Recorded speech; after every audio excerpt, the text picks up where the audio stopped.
সাপের ছোবল খেয়ে সাপ নিয়েই হাসপাতালে। জানা গেছে ডুয়ার্সের বানারহাট ব্লকের নাতুয়াহাট এলাকার বাসিন্দা বিধান রায় কৃষিকাজ করেন।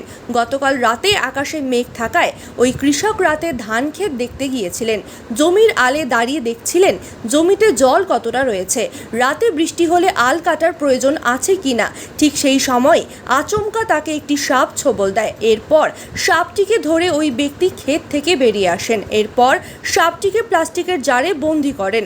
পরবর্তীতে পরিবারের সদস্যদের সাথে সাপ নিয়ে সোজা ধূপগুড়ি গ্রামীণ হাসপাতালে আসেন তিনি।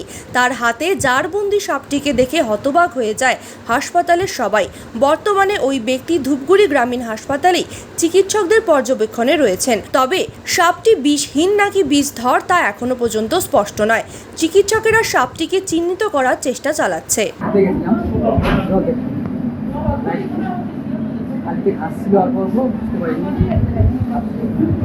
কি সাপ কেটেছে জানতে পেরেছেন? দেখলাম, তারপরে দাঁড়িয়ে কোথায় বাড়ি আপনার? কি বললো ডাক্তাররা? কি বললো ডাক্তার? কিছু বলেনি, দেখলো আপনি সাপটাকে নিজে ধরেছেন? হ্যাঁ, নিজে ধরে কি করলেন? নিজে বাইরে নিয়ে আসলাম, বাইরে নিয়ে এসে বললাম, তারপরে তারপরে তেল নিয়ে আসলাম। ডাক্তাররা দেখেছে?